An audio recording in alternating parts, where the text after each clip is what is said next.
Bismillahirrohmanirrohim. Assalamualaikum warahmatullahi wabarakatuh. Alhamdulillah, segala puji bagi Allah yang telah mempermudah urusan hamba-hambanya. Kali ini kita akan bercerita tentang dakwah Khalid bin Walid radhiyallahu anhu di medan perang. Menurut Al-Waqidi dan lainnya, mereka berkata, satu peristiwa, pada pertempuran Yarmuk, keluarlah dari barisan musuh seorang panglima besar musyrik, lalu dia menyeru Khalid bin Al-Walid untuk keluar dari barisan kaum muslimin. Khalid pun keluar dengan kuda tangkasnya, hingga hampir-hampir kedua kuda itu berlaga kerana ketangkasannya. Maka berkatalah panglima pasukan musyrik itu yang bernama Jarjah, "Engkaukah yang dikenal Khalid, panglima pasukan ini?" "Ya, aku Khalid pedang Allah," jawab Khalid. "Khalid, pedang Allah?"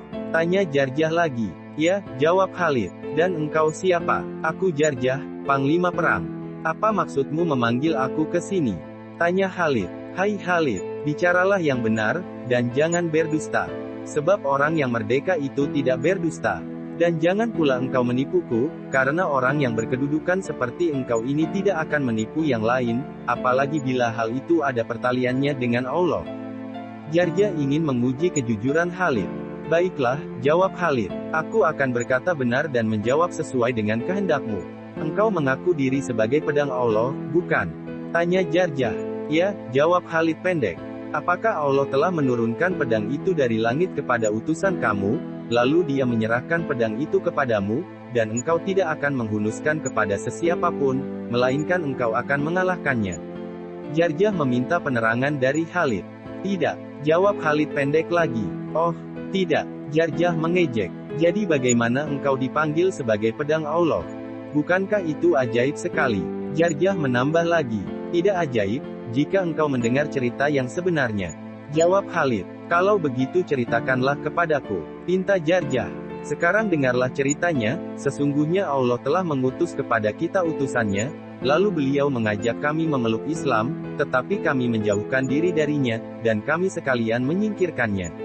Meskipun begitu ada juga setengah dari kami yang mempercayainya dan mengikutnya, manakala yang lain mendustakannya dan menentangnya, dan jika engkau ingin tahu aku adalah di antara orang-orang yang mendustakannya dan menentangnya." Khalid menceritakan dirinya dengan jujur.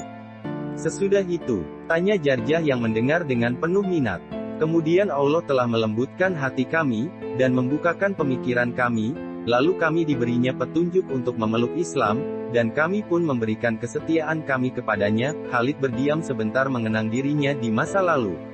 "Kemudian, apa yang berlaku?" tanya Jarjah lagel. "Kerana aku memeluk Islam itulah, maka beliau berkata kepadaku, 'Hai Khalid, engkau ini adalah pedang dari pedang-pedang Allah, yang dihunuskan Allah ke atas kaum musyrik, dan beliau mendoakan bagiku dengan kemenangan.'" "Jelas Khalid, sebab itulah engkau dikenal dengan pedang Allah?" tanya Jarjah. "Ya, aku rasakan itu, dan aku orang yang paling keras di antara pasukan Islam ke atas kaum musyrik," jelas Khalid lagi. "Baiklah," tanya Jarjah. "Engkau membawa pasukanmu ke sini itu, untuk apa?" "Aku datang ke sini untuk menyeru orang-orang seperti kamu kepada Islam, dan mempercayai Tuhan yang satu," jawab Khalid. "Tuhan yang satu?" tanya Jarjah. "Ya, dengan menyaksikan bahwa tiada Tuhan melainkan Allah, dan bahwasanya Muhammad itu adalah utusan Allah, serta meyakini bahwa apa yang dibawa Muhammad itu adalah dari Allah yang Maha Mulia," terang Khalid. "Kalau kami tidak mahu menerimanya, bayar upeti, dan kami akan melindungi kamu. Kalau kami tidak mahu membayar upeti itu, kami akan memerangi kamu habis-habisan." "Baiklah, apa kedudukan orang yang mengikut seruanmu itu, dan yang mendampingkan diri dalam apa yang engkau seru itu?" "Kedudukannya dengan kami sama tentang apa yang difardukan Allah ke atas kami sekalian, baik dia orang berpangkat atau orang yang rendah, yang pertama memeluk Islam dan yang kebelakangan. Yakni siapa yang mengikut Muhammad sekarang ini akan memperoleh pahala yang sama dengan siapa yang telah mengikutnya lama sebelum ini, yaitu balasannya dan kelebihannya." "Bagaimana itu?" Jarjah meminta penjelasan. "Ya," jawab Khalid, "bahkan boleh jadi lebih utama lagi." "Bagaimana sampai begitu? Bagaimana agamamu menyamakan orang-orang ini dengan kamu, padahal kamu sudah mendahului mereka?" tanya Jarjah.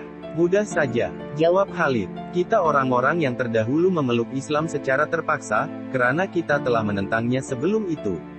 Kemudian kita memberikan kesetiaan kami kepadanya sedang dia hidup di sisi kita, berita-berita langit sedang turun kepadanya, dia memberitahu kita tentang firman-firman Allah itu serta dibuktikannya dengan keterangan-keterangan yang tidak dapat diragukannya lagi, kata Khalid. Jadi, apa alasannya? Tanya Jarjah lagi. Jadi orang-orang seperti kita ini sudah melihat semua bukti-bukti itu, dan kami mendengar sendiri darinya, sudah seharusnya lah kami mengikutnya dan menganut kepercayaannya. Tetapi kamu tidak seperti kami, kamu tidak melihat apa yang kami lihat, dan kamu tidak mendengar seperti apa yang kami dengar dan berbagai keajaiban dan bukti-bukti yang membenarkan seruan dan dakwaannya. Jadi barang siapa yang mengikut perkara ini di antara kamu dengan kebenaran dan niat yang baik, tentulah dia lebih utama dari kami. Jarjah terharu dengan penerangan Khalid itu, lalu dia berkata, demi Allah, aku yakin engkau telah mengatakan yang benar, dan engkau tidak menipuku. Demi Allah, aku telah berkata yang benar, tiada suatu pun yang aku sembunyikan, dan Allah telah membantuku untuk menjawab soalan-soalanmu itu dengan yang benar, terang Khalid. Kalau begitu, apa gunanya lagi aku menyandang perisai ini, kata Jarjah. Dia lalu melepaskannya, sambil memeluk Khalid dan berkata, hai Khalid, ajarkanlah aku agama Islam itu, pinta Jarjah. Khalid lalu mengajak Jarjah datang ke kemahnya, lalu disiramkan ke atasnya dengan kirba air kulit kambing yang dibuat untuk mengisi air, kemudian diajaknya Jarjah bersembahyang dengannya 2 rakaat. Akhirnya pasukan Romawi kecewa apabila Jarjah tidak kembali lagi kepada mereka. Lalu mereka memulai penyerangannya kepada pasukan Islam, dan pada mulanya mereka merasa bangga dengan kemenangan kecil di mana mereka dapat mematahkan sayap-sayap pasukan Islam, kecuali yang sedang dipertahankan oleh Ikrimah bin Abu Jahal radhiyallahu anhu, dan Al-Harits bin Hisham radhiyallahu anhu. Khalid bin Walid radhiyallahu anhu pun keluar ke medan peperangan untuk menyelamatkan pasukan Islam, dan keluar bersamanya Jarjah yang baru memeluk Islam. Keduanya pun memimpin pasukan Islam di tengah-tengah pasukan Romawi yang mencoba mengepung pasukan Islam. Pasukan Islam pun berteriak semangat dan menggempur di belakang panglimanya, si pedang Allah, sehingga akhirnya pasukan Romawi tidak mampu bertahan lagi, dan mereka pun mundur ke barisan mereka yang asal.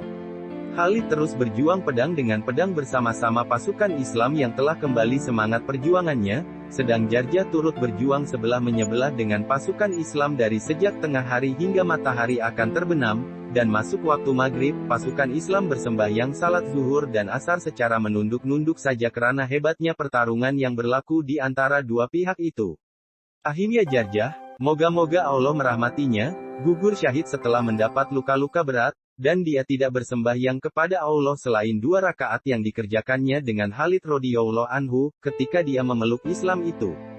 Al-Bidayah wa Nihayah 7:12 menurut Abu Nuaim dalam Dalailun Nubuwah, nama panglima Romawi itu ialah Jarjir bukan Jarjah. Tentunya tiada gading yang tak retak. Begitu pula blog ini. Maka saran dan nasihat dari teman-teman kami butuhkan demi kebaikan di masa mendatang. Akhirnya kami berharap upaya berbagi ilmu ini dinilai Allah Subhanahu wa Ta'ala sebagai amalan solih yang pahalanya senantiasa mengalir hingga hari akhir. Amin ya robbal alamin. Wassalamualaikum warahmatullahi wabarakatuh.